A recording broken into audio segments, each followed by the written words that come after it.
Assalamualaikum warahmatullahi wabarakatuh. Bismillah, alhamdulillah, wassalatu wassalamu ala rasulillah Sayyidina wa maulana Muhammadin ibni Abdillah wa ala alihi wa sahbihi wa mawalah, amma ba'd. Saudara-saudaraku sekalian rahimani wa iyyakumullah. Pada kesempatan ini saya ingin mengomentari salah satu video yang menyebutkan tentang tujuan Kiai Haji Imaduddin Utsman Al-Bantani untuk meneliti nasab atau kesohihan nasab Ba'alawi ini. Dalam hal ini saya ingin menguji kesahihan tujuan dari Kiai Imad ini. Apakah dalam agama tujuan seperti itu diperbolehkan? Karena apa? Karena ini nggak main-main. Yang diuji adalah tentang kesohihan nasab yang tersambung dengan Kanjeng Nabi Muhammad SAW atau tidak. Karena dikaitkan dengan nama yang mulia, nama yang agung baginda Nabi Muhammad SAW, maka ini resikonya besar, baik bagi Kiai Imaduddin Utsman Al-Bantani atau bagi pengikutnya yang mendukung tesis beliau, atau bagi pendukungnya Ba'alawi. Nah, ini kita cara memverifikasinya gimana? Ternyata saya temukan di dalam satu kitab, yaitu kitab hadis yang berjudul Manhajun Naqdi fi Ulumil Hadis, yang ditulis oleh Syekh Nuruddin Itar, di bab tentang al-jarh wa ta'dil. Saya kira perdebatan ulama ahli hadis tentang teori jarh wa ta'dil ini bisa kita kita tarik untuk menguji kesahihan dari tujuan Kiai Imaduddin Utsman Al-Bantani dalam penelitian beliau, dan pengikut-pengikut beliau dan juga para muhibbin habaib itu juga bisa memposisikan di mana seharusnya posisi mereka. Untuk itu, sebelum kita komentari, kita simak terlebih dahulu satu video yang diucapkan langsung oleh Kiai Haji Imaduddin Utsman Al-Bantani terkait apa tujuan beliau meneliti kesahihan nasab Ba'alawi ini. Kita simak bersama. Ada orang yang bilang, "Hai Imaduddin, nanti kamu apakah tidak malu bertemu Rasulullah, telah menabikan, telah menyakiti duriatnya Nabi. Di saat nanti orang-orang akan memohon syafaatnya Kanjeng Nabi, kau tidak akan dilihat kalau kau menyakiti daripada turunan Nabi. Tobatlah, yang tobat itu orang yang ngaku-ngaku turunan Nabi, tapi tidak terkonfirmasi oleh kitab-kitab nasab dan tes DNA-nya melenceng dari DNA Kanjeng Nabi. Itu yang harus dia tobat."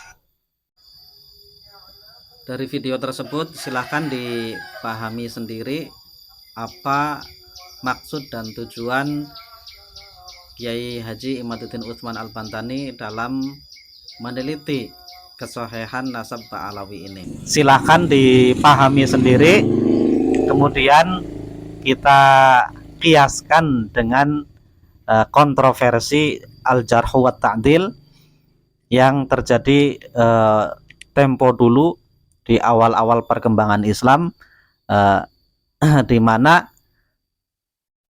teori al-jarh wa ta'dil adalah seorang peneliti hadis itu harus memverifikasi perawinya, dan dalam memverifikasi perawi itu ada satu hal yang tidak bisa dihindari, yaitu menyebutkan keburukan dan kelebihan perawi. Seandainya perawi itu pernah didapati bahwa dia itu pernah berbohong atau pernah mengurangi timbangan dalam dagangannya, atau dia lebih suka di pasar daripada di masjid dan sebagainya, itu diungkapkan oleh para peneliti hadis. Nah, di satu sisi ini adalah tuntutan yang harus dilakukan oleh peneliti hadis, tapi di sisi lain ini secara tidak langsung membuka aib orang lain. Nah, kalau orang lain itu orang biasa, tentu resikonya sedikit. Tapi orang lain seandainya dia seorang alim, perawi hadis, dia punya jamaah, tentu yang tersinggung bukan hanya yang bersangkutan, tapi jamaahnya atau pengikutnya juga ikut tersinggung. Tapi ini tetap dilakukan oleh ulama ahli hadis. Karena apa? Karena mereka dasarnya adalah demi Rasulullah. Nah, kita simak percakapan yang menarik. Nanti kita jadikan percakapan ini sebagai ibrah untuk kita semuanya, agar kita bisa menempatkan diri kita di posisi mana dalam percakapan ini. Di halaman 92 kitab Manhajun Naqdi fi Ulumil Hadis yang ditulis oleh Syekh Nuruddin Itar, ada satu subbab al-jarh wa ta'dilu. Ada satu percakapan di sana, qala ba'du sufiyyina li Abdullah ibn al-Mubarak. Berkata sebagian ahli sufi atau orang-orang sufi kepada Imam Abdullah ibn al-Mubarak. Apa perkataannya? Ataghtabu, apakah kamu berbuat ghibah wahai imam? Jadi orang-orang sufi itu bertanya kepada Imam Abdullah ibn al-Mubarak, apakah kamu berbuat ghibah wahai imam? Padahal ghibah itu adalah sesuatu yang dilarang di dalam Islam. Ya, kita pahami orang-orang sufi itu lebih konsentrasi untuk membersihkan hati, membersihkan jiwa, membersihkan perilaku dari hal-hal yang dilarang oleh agama, termasuk ghibah ini. Nah, ketika ada seorang imam besar ahli hadis, yaitu Imam Abdullah ibn Mubarak, kau melakukan ghibah itu, yakni menyebutkan cela atau kekurangan dari seorang perawi hadis, sifat-sifat buruknya, nah ini dianggap sebagai ghibah. Ditanyakan kepada beliau, apakah Anda melakukan ghibah wahai imam, sedangkan ghibah itu dilarang oleh agama? Apa jawaban Imam Abdullah ibn Mubarak? Qala uskut, diamlah. Idza lam nubayyin kaifa yu'raful haqqu minal batil. Ketika kita tidak menjelaskannya, bagaimana yang hak itu bisa diketahui dari yang batil. Jadi tujuan Imam Abdullah ibn Mubarak adalah untuk menjelaskan yang hak dan yang batil. Nah, ada sebuah hadis yang diriwayatkan oleh seorang, tapi orang itu pernah ditemui berbuat bohong atau menipu, maka hadisnya patut dicurigai bahwa yang dikatakannya itu juga bohong. Maka hati-hati dengan hadis yang diriwayatkan oleh orang tersebut. Itu tujuan dari Imam Abdullah ibn Mubarak, bahwa hadis itu disandarkan kepada baginda Rasulullah SAW. Sesuatu yang disandarkan kepada baginda Rasulullah itu harus dijaga kehormatannya. Tidak boleh ada kebohongan di sana. Maka beliau berani ngambil resiko, walaupun itu masuk kategori ghibah, tapi kalau demi nama Rasulullah, membersihkan nama Rasulullah dari kebohongan-kebohongan, itu beliau lakukan. Ada juga percakapan yang lain, waqala Abu Turab An-Nakhsyabi Az-Zahid li Ahmad bin Hanbal. Berkata Imam Abu Turab An-Nakhsyabi, beliau seorang yang zuhud sama seperti orang-orang sufi itu, kepada Imam Ahmad bin Hanbal. Apa pertanyaannya? Ya Syekh, la taghtab. Ya Syekh, hei Imam, jangan ghibah. Jadi Imam Ahmad bin Hanbal juga melakukan hal yang sama, melakukan jarh wa ta'dil. Jika ada seorang meriwayatkan hadis, maka beliau teliti orang tersebut. Kalau memang ada celaknya, disebutkan celaknya agar orang itu berhati-hati menerima hadis dari dia. Apakah orang tersebut patut dipercaya atau tidak? Apa jawab Imam Ahmad? Faqala lahu Ahmad, waihaka hadza nasihatun laisa hadzal ghibatu. Celakalah kamu, ini adalah nasihat, ini bukan ghibah.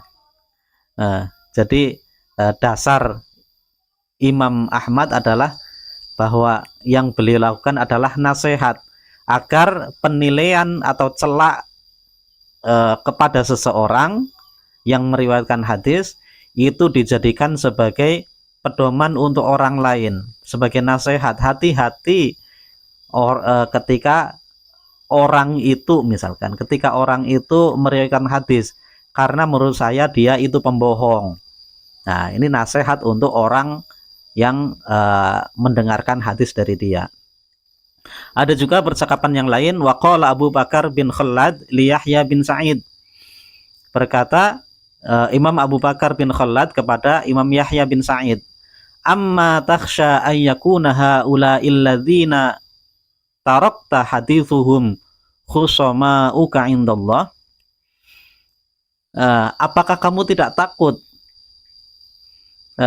jika orang-orang itu, orang-orang yang kamu tinggalkan perkataan mereka, orang yang kamu jarah, itu menjadi musuhmu di hadapan Allah nanti. Orang-orang itu orang-orang yang soleh, dia meriwayatkan hadis, kemudian kamu sebutkan celaknya, sifat-sifat buruknya. Apakah kamu nggak khawatir nanti di yaumil qiyamah di hadapan Allah dia akan menjadi musuhmu? Nah, apa jawab Imam Yahya bin Sa'id? Faqala li ayyakunu la ayyakunu khusama'i ahabbu ilayya min ayyakuna khasmi Rasulullah sallallahu alaihi wasallam. Ini yang luar biasa. Jikapun mereka itu menjadi musuhku, musuh-musuhku, aku lebih suka daripada yang menjadi musuhku adalah Rasulullah sallallahu alaihi wasallam. Jadi memilih mereka, biarlah mereka menjadi musuh-musuhku. Aku lebih takut seandainya nanti di yaumil qiyamah yang jadi musuhku adalah Rasulullah SAW, di mana beliau yaqulu berkata, lima lam tazubbal kadziba an hadisi. Khawatir nanti di yaumil qiyamah di hadapan Rasulullah bersabda kepadaku, kenapa kamu tidak menumpas kebohongan dari hadisku? Sementara aku punya kemampuan untuk menilai orang. Kalau aku diam, nanti sama saja aku membiarkan ada hadis yang bohong, hadis yang palsu, yang sebenarnya bukan hadis tapi berasal dari kebohongan yang meriwayatkan. Itu yang dijadikan dasar oleh Imam Yahya bin Sa'id. Dari beberapa cerita ini kita bisa tarik sebagai dasar untuk mengkiaskan polemik habaib ini. Kita mau berada di posisi Imam Yahya bin Sa'id atau pendukungnya, atau menjadi orang-orang sufi. Kalau orang-orang sufi yang merasa tidak punya kemampuan untuk menilai benar atau salah secara ilmiah, maka mereka cukup diam karena khawatir itu masuk kategori ghibah. Demikian wallahu a'lam bishawab. Wal afu minkum. Assalamualaikum warahmatullahi wabarakatuh.